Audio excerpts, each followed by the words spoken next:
बहुत समय पहले की बात है। एक गांव में एक कुम्हार रहता था। उस कुम्हार के पास एक गधा था जो घोड़ी जैसा ऊंचा था, इसीलिए कुम्हार उसे लंबू कहता था।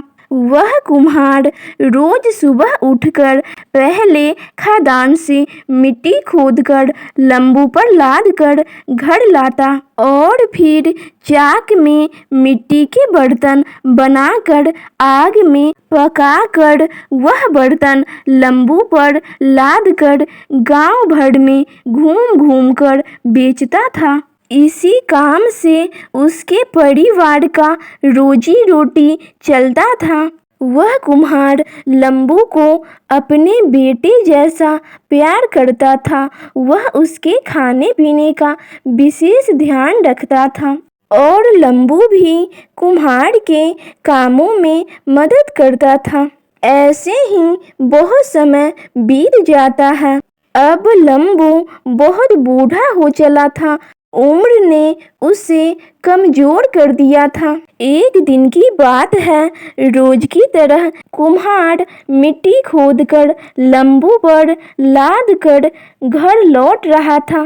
तभी अचानक बारिश होने लगी। बारिश के कारण लंबू फिसलकर लड़खड़ाया और एक गहरे गड्ढे में जा गिरा। वह गड्ढा असल में एक सूखा कुआं था। अपने गधे को गड्ढे में गिरा देखकर कुम्हार घबरा गया और उसे बाहर निकालने के लिए जतन करने लगा।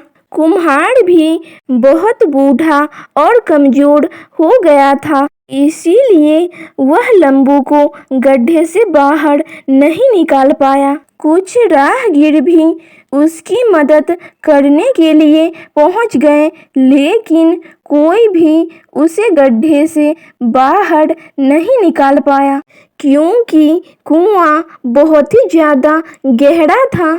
उसी समय गांव के सरपंच चौधरी रुदल शहर जा रहे थे। भीड़ देखकर वह वहीं रुक गए। जब लोगों ने उन्हें सारी बात बताई तो वे बोले, मूर्खों, तुमने बचपन में प्यासे कौवे की कहानी नहीं सुनी थी।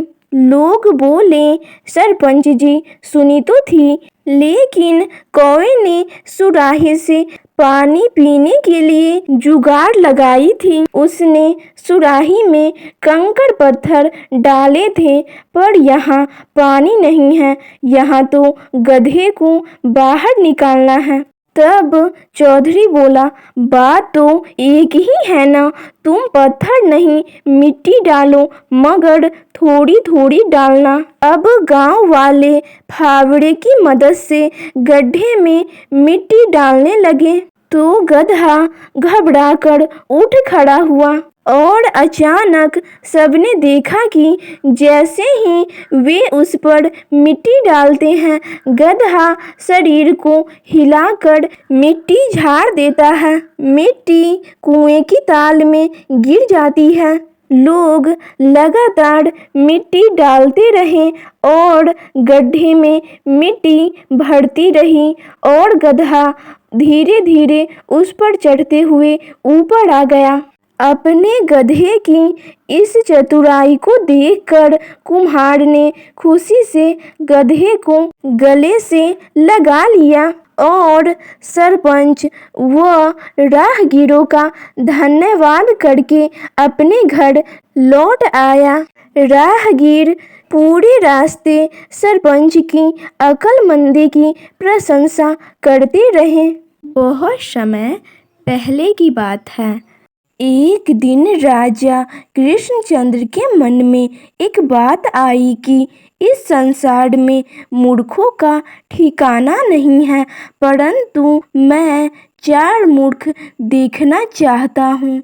राजा ने गोपाल भांड से कहा कि इस ढंग के 4 मूर्ख तलाश करो कि जिनके जोड़ का दूसरा न मिले। गोपाल भांड ने कहा, जो आज्ञा राजन। फिर वह ढूंढने के लिए निकल जाता है। ढूंढने पर क्या नहीं मिल सकता, केवल सच्ची लगन होनी चाहिए।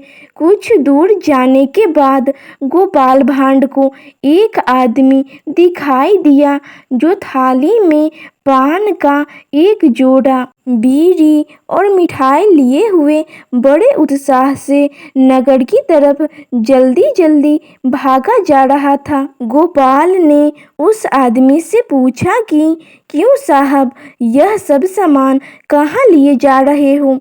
आपके पैर खुशी के मारे जमीन पर नहीं पड़ रहे हैं।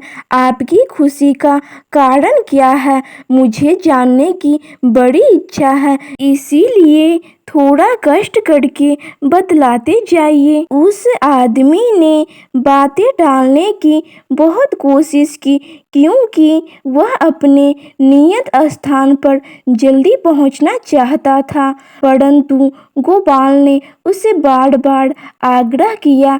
तब वह व्यक्ति बोला, मुझे बहुत विलंब हो रहा है, फिर भी आप इतना आग्रह करते हैं तो मैं बता देता हूँ।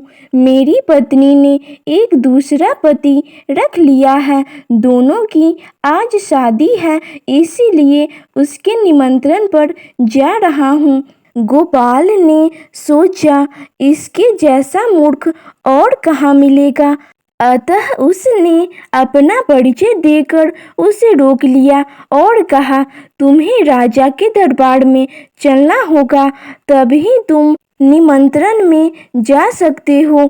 वह राजा के दरबार का नाम सुनकर डर गया, लेकिन लाचार होकर उसे गोपाल के साथ चलना पड़ा। अभी गोपाल उसे लेकर थोड़ा आगे बढ़ा ही था कि दैव योग से रास्ते में एक घोड़ी सवार मिला। वह खुद तो घोड़ी पर सवार था, परंतु उसके सिर पर एक बहुत बड़ा गट्ठर रखा हुआ था। गोपाल ने उस आदमी से पूछा, क्यों भाई, यह क्या मामला है?